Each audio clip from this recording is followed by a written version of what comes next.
Hi friends, this is Niharika Kumari. Welcome to my channel.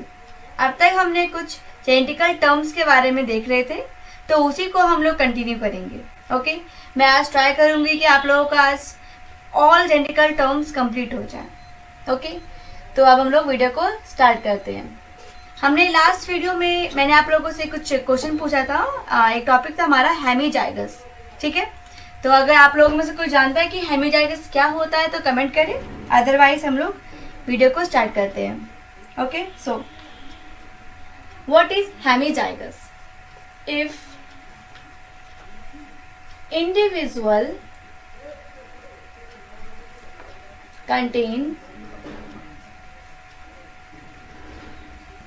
contains only one gene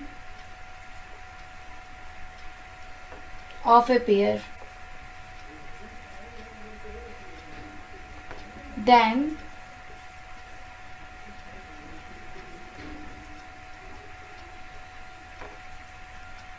individual is said to be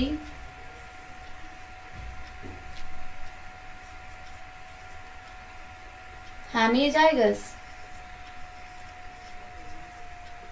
Okay, male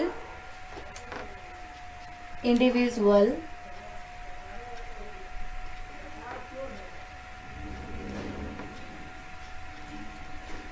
is always hemizygous.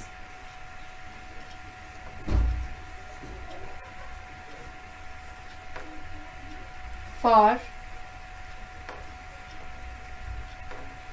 sex linked gene. Okay, so what is hemizygous? If individual contain only one gene of a pair. Okay, means अगर एक individual जो होगा, मतलब एक individual, ठीक है, वो क्या कर रहा है, सिर्फ एक ही जीन का पेयर कंटेन कर रहा है. ठीक है, तो उसी इंडिविजुअल को हम लोग क्या बोलेंगे? Hemizygous. Okay, it's like male individual is always hemizygous. Okay, male individual जो होता है वो हमेशा ही हेमीजाइगस होता है. किसके लिए? फॉर सेक्स लिंक्ड जीन के लिए. ओके, आगे हम लोग पढ़ेंगे सेक्स लिंकेज, क्रॉस लिंकेज के बारे में, तो आप लोगों में भी क्लियर हो जाएगा कि what is sex linked gene. Okay, so our next topic is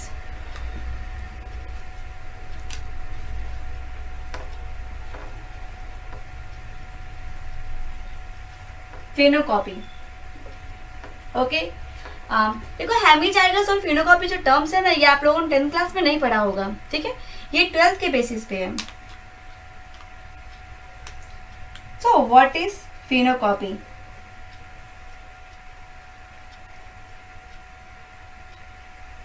If different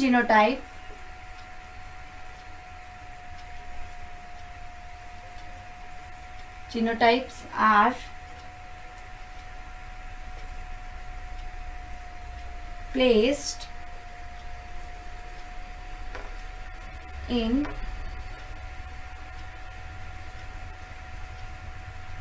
different environmental condition,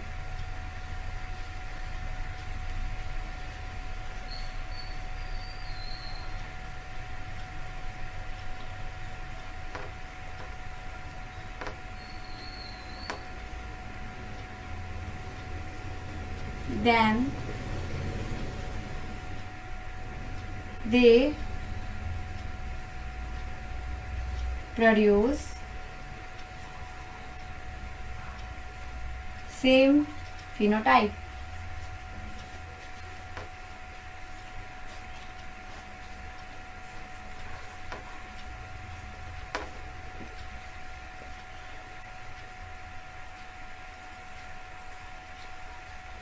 Then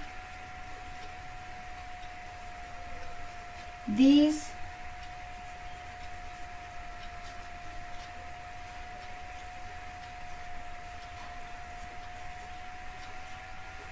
genotypes are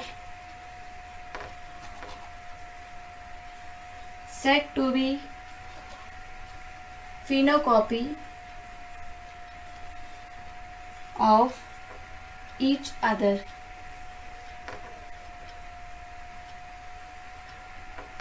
okay, means phenocopy क्या होता है? तो लास्ट क्लास में मैंने बताया था आप लोगों की जीनोटाइप और फिनोटाइप क्या होता है, ठीक है। तो उन्हीं दोनों से मिलता हुआ यहाँ पे आता है क्या? फिनोटाइप, फिनोकॉपी, ठीक है। सो फिनोटाइप आपका क्या था और जीनोटाइप आपका क्या था? तो अगर आप लोगों को नहीं पता है तो आप लोग मेरे प्रीवियस वीडियो जाके देख सकते हैं, मैंने लिंक में प्रोवाइड कर दिया है उसका लिंक, ओके। सो तो उन्हीं से मिलके देखो यहाँ पे क्या बोल रहा है कि if different genotypes are placed in different environmental condition, okay? अगर हम अलग अलग जीनोटाइप्स को अलग अलग environmental condition में प्लेस कर दे तो वो क्या करते हैं? वो एक सेम फिनोटाइप को प्रोड्यूस करेंगे, ठीक है। देन उसके बाद जो वो जीनोटाइप है, ठीक है, then these genotypes are said to be phenocopy of each other, ठीक है। मतलब क्या हो रहा है यहाँ पे कि डिफरेंट जीनोटाइप्स को हम लोग क्या कर रहे हैं? अलग अलग एनवायरनमेंट में उसको प्लेस कर रहे हैं, ठीक है। तो उसके बाद जो वो फिनोटाइप प्रोड्यूस करता है वो सेम फिनोटाइप प्रोड्यूस करता है, ठीक है। देन उसी जीनोटाइप को हम लोग क्या बोलते हैं? फिनोकॉपी ऑफ ईच अदर, ठीक है। तो ये होता है आपका phenocopy, okay. Next one is your hybrid विग्योर।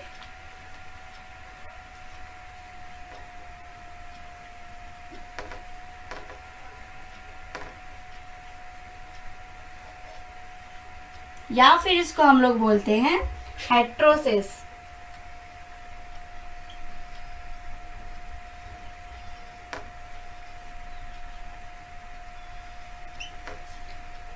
ये सब टर्म्स आपको समझना बहुत जरूरी है, ठीक है। जेनेटिकल टर्म्स आप लोगों को समझ में आ जाएगा क्लियर, तो आप लोगों को जेनेटिक समझने में बहुत इजी हो जाएगा इसीलिए, okay. So what is hybrid vigour and heterosis, okay. दोनों एक ही नाम है आपका, मतलब कहने का मतलब क्या? हाइब्रिड विग्योर ही बोल सकते हो आप लोग, या फिर उसको हेट्रोसिस भी बोल सकते हो, okay. So what is this? This is your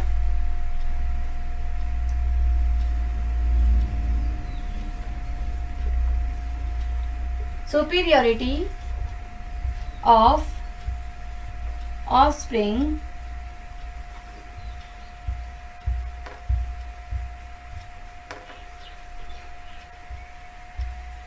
over its parent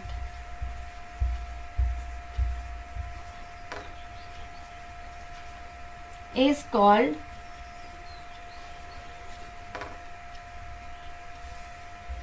as heterosis या फिर hybrid vigour, okay. And it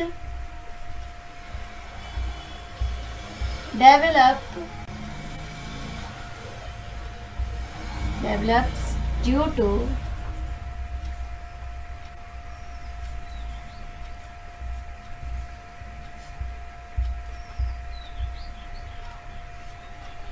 heterozygosity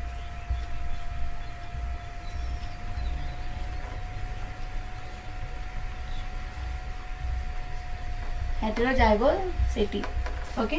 ये कैसे डेवलप होता है? ये हेटेरोजाइगोसिटी की वजह से ये डेवलप होता है, मीन्स हेटेरोजाइगस की वजह से ये डेवलप होता है, ओके। ये जो आपका होता है हाइब्रिड विग्योर, ओके, ये मेनली आपका लॉन्ग टाइम के लिए देखा जाता है किसमें? वेजिटेटिव प्रोपेगेटेड क्रॉप्स में, ओके। इसको मेंटेन किया जाता है, मीन्स कहने का मतलब मेरा है कि hybrid vigour can be maintain for long time in vegetatively propagated crops, okay. Vegetatively propagated crops में इसको मेंटेन किया जाता है लॉन्ग टाइम के लिए, ठीक है। अगर हम लोग, ठीक है, हाइब्रिड विग्योर को लॉस कर देते हैं, मीन्स को खो देते हैं, तो वो सिर्फ किसके वजह से खोते हैं? जब हम लोग सेल्फिंग करते हैं। सेल्फिंग मीन्स इन ब्रीडिंग करना, ओके। जब हम लोग इसको सेल्फिंग करते हैं, सेल्फिंग क्यों करते हैं? Because inbreeding induces the homozygosity in offspring. Okay, loss of hybrid vigor due to inbreeding is called as inbreeding depression. Okay, जब हम लोग हाइब्रिड विगोर को लॉस कर देते हैं because of the inbreeding, then हम लोग उसको कहते हैं इनब्रीडिंग डिप्रेशन. ओके, तो ये था हमारा हाइब्रिड विगोर. ओके, अब इसके बाद हम जानेंगे एलील के बारे में.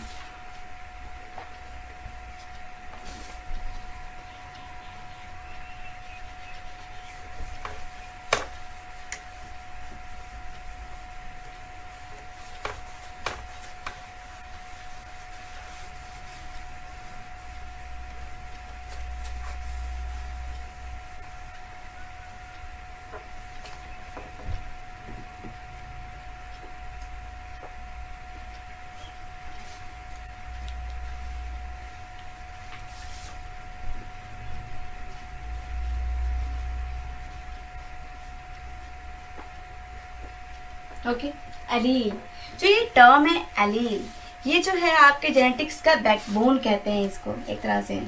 ठीक है, तो ये एलील जीन जो हमने पहले पढ़ा था, जीन एलील ये सब क्या है. देखो, जो आपका जीन है, मैं सॉरी एलील जो है ये क्या होता है. ठीक है, ये जो होता है ये हमेशा आपका पेयर में जो था ना जीन, वहां पे alternative form of gene. Okay, जो हमेशा एक ही पोजिशन पे दिखते हैं आप लोगों को. ठीक है, ऑन द होमोलोगस क्रोमोसोम, उसी को हम लोग बोलते हैं एलील. तो ये टर्म है एलील. ओके, ये दिया किसने है. ओके, ये टर्म भी आपका डब्ल्यू वेटसन ही दिया है. ठीक है, डब्ल्यू वेटसन ने ही इस टर्म को भी दिया है. सो क्या कहेंगे अगर सिंपल लैंग्वेज में समझेंगे, सिंपल लैंग्वेज में कि आपका एलील क्या होता है. सो allele is the form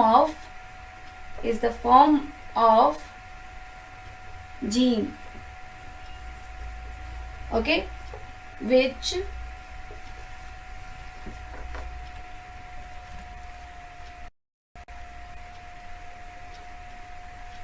exist in pair. Always क्या होता है, ये पेयर में ही एग्जिस्ट करता है. इसी को हम लोग क्या बोलते हैं, allele. Is called allele.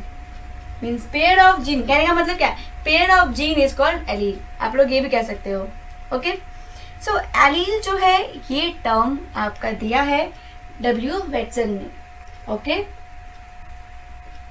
This term was coined by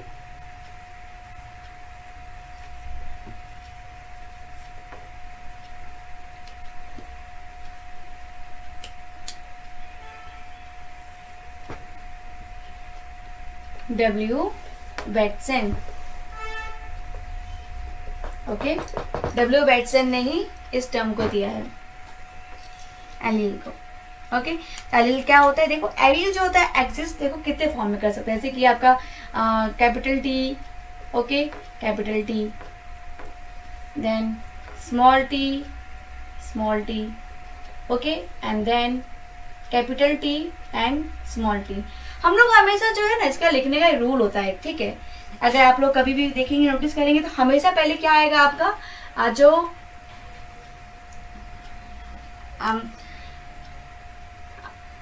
dominant recessive, sorry जो डोमिनेंट रिसेसिव होता है ना, डोमिनेंट वाले पार्ट पहले डोमिनेंट वाला ही हमेशा आएगा. ठीक है, तो मैंने जो यहाँ पहले क्या लिखा उसके बाद रिसेसिव लिखा है, ये क्या हो जाएगा, गलत हो जाएगा. ठीक है, तो पहले क्या आएगा, हमेशा आपका डोमिनेंट वाला पार्ट आएगा. तो यहाँ पे क्या होना चाहिए, पहले कैपिटल टी और स्मॉल टी, और यहाँ पे भी स्मॉल टी. ठीक है, तो ये आपका क्या हो जाएगा, सही हो जाएगा.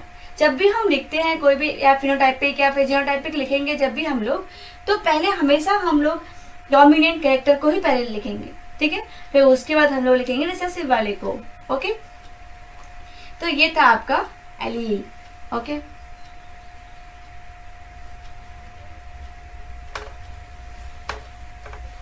नाउ नेक्स्ट हमें पढ़ना है F1 जनरेशन. ठीक है, कुछ टर्म आता है उसके बाद क्या है, जैसे कि F1 generation, F2 generation, monohybrid cross, try hybrid cross. ठीक है, ये सब जो क्रॉस था ना, इससे पहले हमारे एक साइंटिस्ट है क्या, मेंडेल. ओके, जिसे हम लोग कहते हैं father of genetics, Gregor Johann Mendel, इनका पूरा नाम है ये. ठीक है, इन पे तो पूरी एक स्टोरी है, ठीक है, जिसे हमें पढ़ना है इस चैप्टर में भी। ओके, तो अगर हमें अभी हम लोग उसको स्टार्ट नहीं करेंगे। ओके, पहले हम लोग उसमें से कुछ टर्म देख लेंगे, जैसे कि F1 जनरेशन क्या होता है, F2 जनरेशन क्या होता है, मोनोहाइब्रिड क्रॉस, ये सब वगैरह वगैरह, ये सब टर्म हम लोग पहले जान लेते हैं कि क्या होता क्या एक्चुअल में ये सब।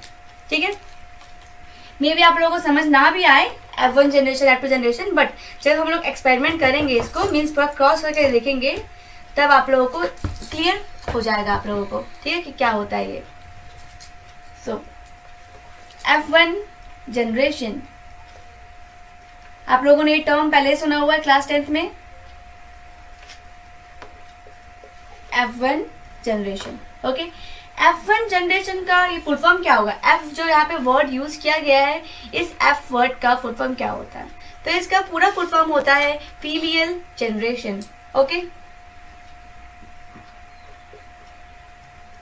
First filial generation. Okay, because यहाँ पे 1 लिखा है ना, इसीलिए। तो इसको क्या बोलेंगे हम लोग? First filial generation.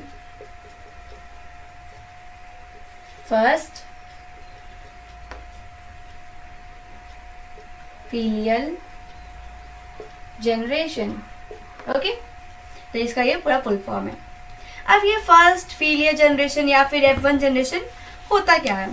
ठीक है, तो हम लोग देखते हैं अब कि ये क्या होता है।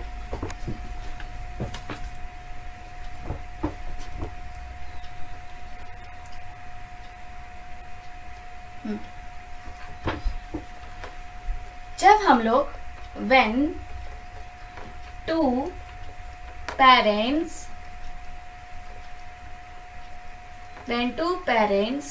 crossed or breed, okay, crossed or breed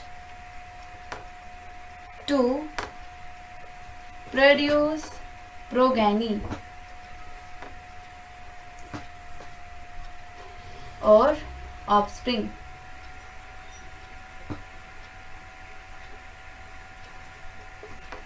okay, जब हम दो पेरेंट्स को क्रॉस करवाते हैं, क्रॉस वर्ड यूज करो या फिर ब्रीड वर्ड, ओके, हम दोनों से कोई भी एक वर्ड यूज कर सकते हैं। When two parents cross to produce progeny या फिर ऑफस्प्रिंग। ओके, जब हमने दो पेरेंट्स को क्रॉस करवाया फर्स्ट टाइम पे, ठीक है, उसके बाद जो भी उनका ऑफस्प्रिंग हुआ, उसी को हम लोग क्या बोलते हैं? Filial generation, means F1 generation. Okay, so means क्या हो रहा है? ये जो प्रोजेनी जो आपका आया है ना यहाँ पे, इसी प्रोजेनी को हम लोग बोलते हैं F1 generation. Okay, hair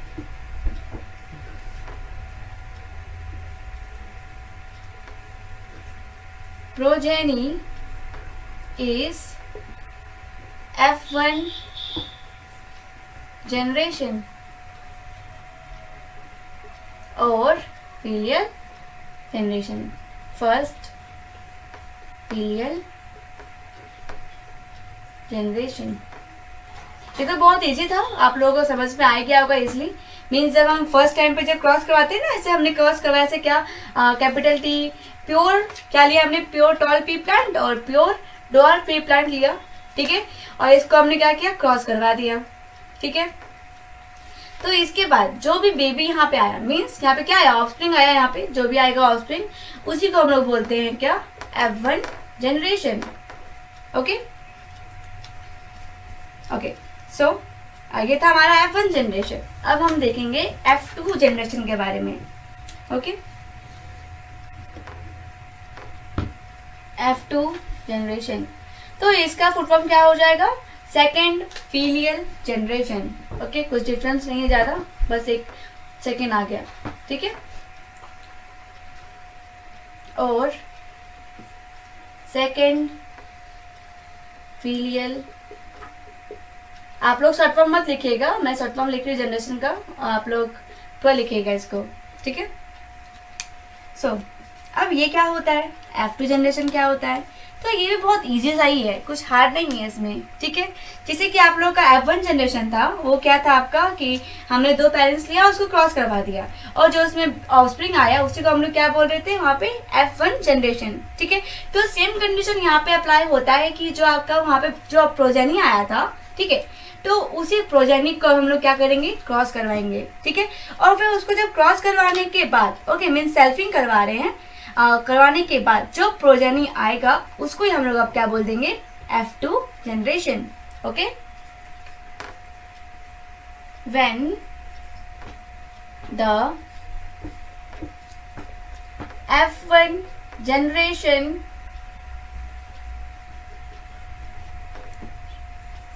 progeny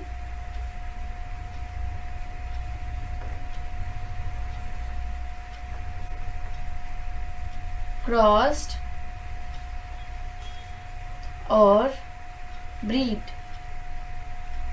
okay, selfing,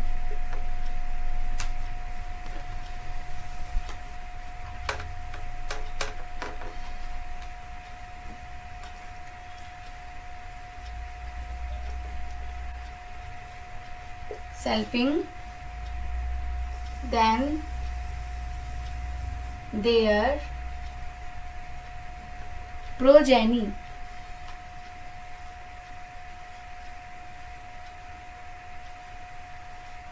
is called F2 generation, okay. तो हम लोग उसको क्या बोलेंगे, F2 जनरेशन बोलेंगे, ओके। जस्ट लाइक यहाँ पे देख लो एग्जाम्पल, देख,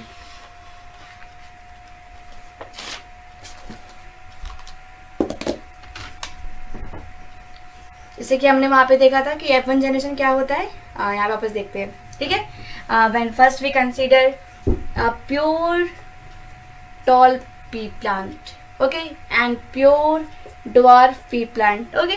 मैं पी प्लांट ही बार बार क्यों यूज कर रही हूँ, इसका आप लोगों को बाद में पता चलेगा जब हम लोग मेंडल के बारे में पढ़ेंगे, ओके। सो हमें पहले क्या करवाना है, इसको क्रॉस करवाना है, ठीक है। तो हमने ये ऐसे इसको क्रॉस करवा दिया, ओके। सो तो यहाँ पे क्या आ जाए, कैपिटल टी स्मॉल टी, मे भी समय तो कैपिटल टी स्मॉल टी ही आएगा, देख लेना आप लोग भी, ठीक है। तो ये आ गया आपका, इसको हम लोग क्या बोलते हैं, F1 जनरेशन, ओके। देन अब क्या था, यहाँ पे डेफिनेशन था आपका कि जो F1 जनरेशन में जो आया है प्रोजेनी, अब उसी को हमें क्या करवाना है, क्रॉस करवाना है, ठीक है। तो अब इसका जो ये प्रोजेनी आ गया, अब इसको लेंगे हम लोग दो, एक ले लिए और एक ये ले लिए, ठीक है। अब इसको हमें क्या करवाना है, क्रॉस करवाना है, ठीक है। सो अब हम इसको क्रॉस करवा रहे हैं। यहाँ पे क्या आ गया आपका, capital T capital T capital T small T, okay. पहले मैंने कैपिटल टी ही क्यों लिखा, स्मॉल टी क्यों नहीं लिखा पहले, तो मैं आप लोगों को पहले बता चुकी हूँ क्यों लिखा मैंने ऐसा, ठीक है। बिकॉज हमेशा पहले डोमिनेंट ही जीन लिखा जाएगा पहले, ठीक है, ये रूल है, okay. Then again capital T small T, then small T, ठीक है। जो यहाँ पे अब प्रोजेनी आपका आया है, ठीक है, ये सारा प्रोजेनी आपका क्या है, इसको हम लोग बोलेंगे अब F2 जनरेशन, ओके। इसी को हम लोग बोल रहे हैं F2 जनरेशन। नाउ तो इसका जीनोटाइपिक और फिनोटाइपिक रेशियो तो आप लोगों को पता ही है, ठीक है। अगर नहीं पता है तो प्रीवियस वीडियो जाकर देख लीजिए, आप लोगों को समझ में आ जाएगा कि फिनोटाइपिक रेशियो और जीनोटाइपिक रेशियो कैसे निकालेंगे, ठीक है। बहुत इंपॉर्टेंट है ये सब टर्म्स, ठीक है, आपका phenotypic ratio, genotypic ratio, F1 generation, F2 generation वगैरह, ठीक है। तो आप लोगों को याद होना चाहिए। तो ये हमने देखा अभी क्या होता है F1 जनरेशन और F2 जनरेशन, ठीक है। अब हम लोग देखेंगे मोनो हाइब्रिड क्रॉस क्या होता है और डाई हाइब्रिड क्रॉस क्या होता है, ठीक है। तो जो बच्चे 10th में है अभी और जो 12th में है, तो उन लोगों को पता होगा 12th वालों को मोनो हाइब्रिड क्या होता है, डाई हाइब्रिड क्या होता है, तो क्लास 10th में हम लोग उसके बारे में पढ़ चुके होते हैं पहले से ही, ठीक है। और जो बच्चे क्लास 10th में है, ठीक है, तो उन लोगों को भी मोनो हाइब्रिड का वर्ड तो नहीं पता होगा, बट मोनोमियल और बाइनोमियल ये वर्ड तो वो लोग पहले से ही सुनते हुए आ रहे हैं, ठीक है, कि मोनोमियल क्या होता है और बाइनोमियल क्या होता है।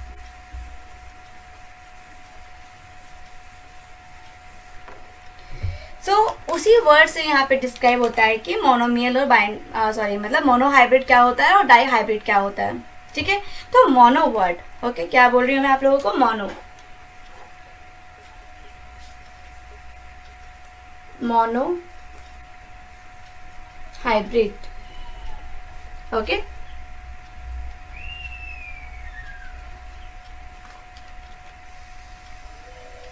Mono hybrid cross, not only mono hybrid. तो मोनो मीन्स आप लोगों को पता ही है कि क्या होता है। मोनो मतलब होता है सिंगल, वन, ओके, सिंगल बोलो या फिर वन, जिसमें क्या हो, सिर्फ एक पेयर ऑफ कॉन्ट्रास्टिंग कैरेक्टर हो, ठीक है। क्या कहने का मतलब है, when one pair of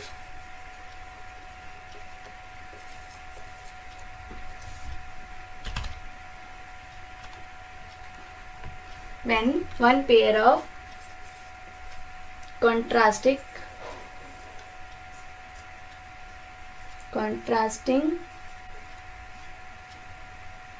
characters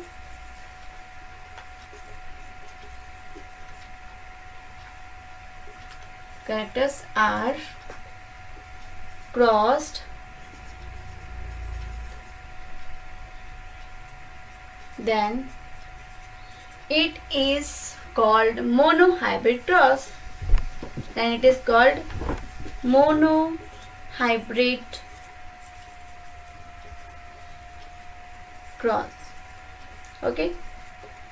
अब ये क्या है माजरा कि one pair of contrasting character. अभी कॉन्ट्रास्टिंग कैरेक्टर क्या है, ठीक है। तो देखो, तो जैसे कि अभी मैंने जो क्रॉस करवाया था ना, आप लोगों को दिखाया था क्रॉस करके, इसमें हमने देखा था कि F1 जनरेशन और F2 जनरेशन को, तो उसी को एक तरह से कहते हैं, वही तो हमारा क्या मोनो हाइब्रिड का ही था, वो एक तरह का एग्जाम्पल, ठीक है। सो यहाँ पे देख कैसे क्या कि क्रॉस करवा रहे हैं हम लोग, cross, for example cross between tall pea plant, cross between tall pea plant and a dwarf pea plant, okay. Cross करवा रहे हैं हम लोग टॉल पी प्लांट और ड्वार्फ पी प्लांट के बीच में, ठीक है। सो तो इसका एग्जांपल मुझे देना पड़ेगा कि आप लोगों को, अगर जो मैंने पहले बताया था ना, तो वही पूरा सेम इसका एग्जांपल है, ठीक है। मतलब से हम लोग सिंगल क्या ले रहे हैं, सिर्फ एक पेयर ऑफ कॉन्ट्रास्टिंग कैरेक्टर ले रहे हैं, ठीक है। सिर्फ एक सिंगल क्या ले रहे हैं हम लोग, pure P plant, means capital T और स्मॉल टी ले रहे हैं, ठीक है। और फिर इसको हम लोग क्रॉस करवा दे रहे हैं। तो इसी में जो हमारा F1 और F2 आया था, उसी को हम लोग पूरे क्या बोलेंगे, मोनोहाइब्रिड क्रॉस, ठीक है। अगर समझ में नहीं आ रहा यहाँ पे, तो आप लोग जो मैंने बताया इससे पहले, हाँ, बैक करके देख लीजिए, ठीक है। अब हम लोग देखेंगे कि डाई हाइब्रिड क्रॉस क्या होता है।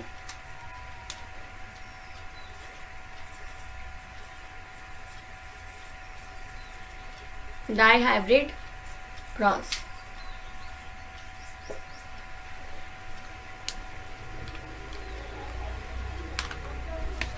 ओके। तो डाई क्या वर्ड है यहाँ पे, अब डाई, ओके। तो ऑब्वियसली डाई मीन्स क्या हो जाएगा आपका, डो मीन्स डबल, ठीक है, डबल हो गया, ओके। सो अब इसमें क्या हो जाएगा, when two pair of contrasting character. अब यहाँ पे क्या आ जाएगा, when two pair of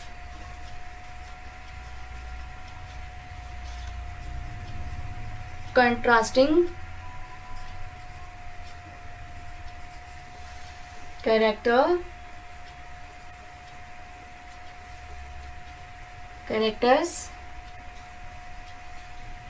are crossed, okay, then it is called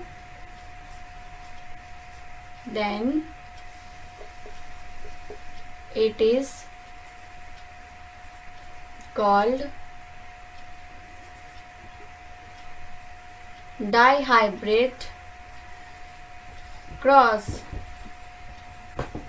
फिर उसको हम लोग क्या बोलेंगे, डाइहाइब्रिड क्रॉस बोलेंगे।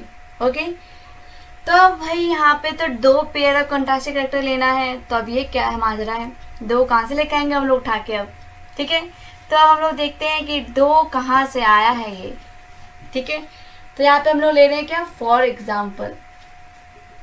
ठीक है, तो जब यहाँ पे वही सेम आता है कंडीशन कि भाई जब तक हम मेंडल के बारे में नहीं पढ़ेंगे ना क्लियर, तब तक हमें समझ में नहीं आएगा। ठीक है, कॉन्ट्रास्टिंग कैरेक्टर क्या होता है ये। ठीक है, सो जो ये पी प्लांट जो आपका है ना, ठीक है, तो पी प्लांट में 7 कॉन्ट्रास्टिंग कैरेक्टर होता है प्रेजेंट। ठीक है, there are 7 contrasting characters are present. ठीक है, तो जो लोग मतलब जिन लोगों ने देखा है पी प्लांट्स को, तो आप लोग उन लोगों को कुछ आइडिया आराम से होगा कि से कुछ पी प्लांट जो होते हैं वो बड़े होते हैं, कुछ छोटे होते हैं, means some are tall and some are dwarf. Okay, and in fact आप लोगों ने तो नोटिस भी किया होगा कुछ लोगों ने कि भाई जो उनके अंदर जो सीड होता है, ठीक है, जो फ्रेश सीड है, तो वो तो कैसा होगा, ग्रीन कलर का होता है। ठीक है, और कैसा होता है वो, राउंड राउंड होता है, ग्रीन और राउंड होता है। ठीक है, बट वैसे जैसे वो सूख जाता है, ठीक है, तो वो येलो कलर में हो जाता है और रिंकल हो जाता है, मीन्स थोड़ा सा मुड़ जाता है टाइप से। ठीक है, इस टाइप से हो जाता है, देखो इस टाइप से, ऐसे रिंकल टाइप हो जाता है वो।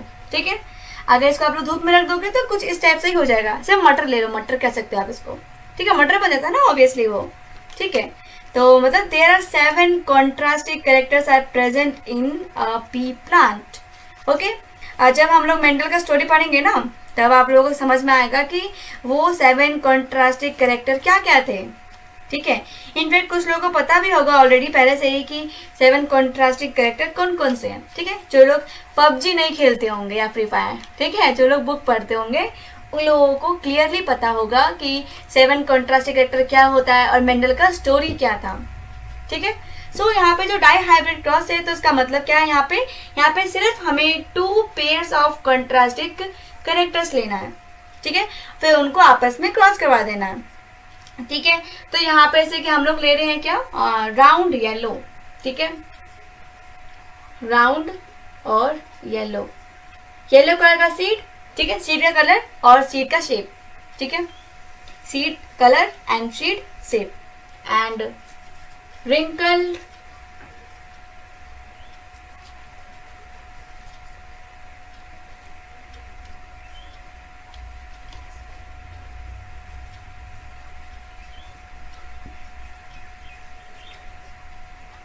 और ग्रीन। ओके, तो ग्रीन क्या है, इसका सीड का कलर है और सीड का रिंकल शेप है। ओके, सो हमने यहाँ पे क्या लिया, 2 कॉन्ट्रास्टिंग कैरेक्टर कैसे हो गया आपका, तो ये तो उसका कलर हो गया ना, और ये क्या हो गया, इसका शेप हो गया, तो इसलिए दोनों क्या हो गए, इसके 2 अलग अलग कॉन्ट्रास्टिंग कैरेक्टर लिया है हमने। ठीक है, येलो ग्रीन राउंड और रिंकल। और यहाँ पे ऊपर क्या लिया था हमने, सिर्फ टॉल और ड्वार्फ लिया था। ठीक है, means T T and T T. Okay, और इसमें क्या हो जाएगा, जैसे कि राउंड के लिए आप ले लो क्या, R R. Okay, capital R, और येलो के लिए ले लो कैपिटल वाई वाई। ओके, इसको हमें क्रॉस करवाना है किसके साथ, रिंकल और ग्रीन के साथ। ठीक है, तो अब रिंकल और ग्रीन को हम लोग क्या ले लेंगे, स्मॉल में ले लेंगे। ठीक है, तो रिंकल हो गया आपका स्मॉल डब्ल्यू। ओके, और ग्रीन हो गया आपका स्मॉल जी सॉरी ले लो स्मॉल जी। ठीक है, देखो ऐसे भी हम लोग ले सकते हैं, बट अगर हम लोग इसी से मिलता हुआ लेंगे तो ज्यादा हम लोगों के लिए इजी होगा। ठीक है, तो हम लोग अब यहाँ पे क्या लेंगे, तो इसी का अपोजिट, राउंड के लिए हमने जब आर लिया, कैपिटल आर लिया है ना, तो ये टॉल के लिए होगा, समझ लो ये डोमिनेंट हो गया जीन, और एक आ जाएगा क्या आपका रिसेसिव आ जाएगा। ठीक है, तो रिंकल के लिए हम लोग स्मॉल आर यूज करेंगे। ठीक है, और ग्रीन के लिए हम लोग स्मॉल वाई यूज करेंगे। ठीक है, जब आप लोग इसको क्रॉस करवाओगे ना, तब आप लोगों को वापस अगेन F1 जनरेशन और F2 जनरेशन मिल जाएगा। ठीक है, देन आप लोग आराम से बता पाओगे कि भाई क्या मतलब उसका जीनोटाइपिक क्या होगा रेशियो, और फिनोटाइपिक रेशियो उसका क्या होगा। ठीक है, देखो इसको जब बनाते हैं ना हम लोग, जैसे ये वाला मोनो हाइब्रिड ज्यादा इजी होता है कंपेयर देन डाई हाइब्रिड। ठीक है, क्योंकि डाई हाइब्रिड में आप लोगों का बनेगा एक पुनेट स्क्वायर। ठीक है, पुनेट स्क्वायर टाइप से बनता है, जो कि 16/16 होता है। ठीक है। तो उसका मैं एक अलग वीडियो बनाऊंगी, तब आप लोग उसमें देख लेना कि डाई हाइब्रिड क्रॉस हम लोग कैसे करवाते हैं। अभी तो हम लोग सिर्फ सिंपल हम लोग इसके बारे में जान रहे हैं कि जेनेटिकल टर्म्स क्या क्या थे, ठीक है। तो यहाँ तक था आपका ये सारा का सारा आपका जेनेटिकल टर्म्स, ठीक है। हाँ, आप लोग कहीं डाउट है तो देख लीजिए एक बार, ओके, और इसको नोट डाउन कर लीजिए या फिर इसका स्क्रीनशॉट ले लीजिए, ओके।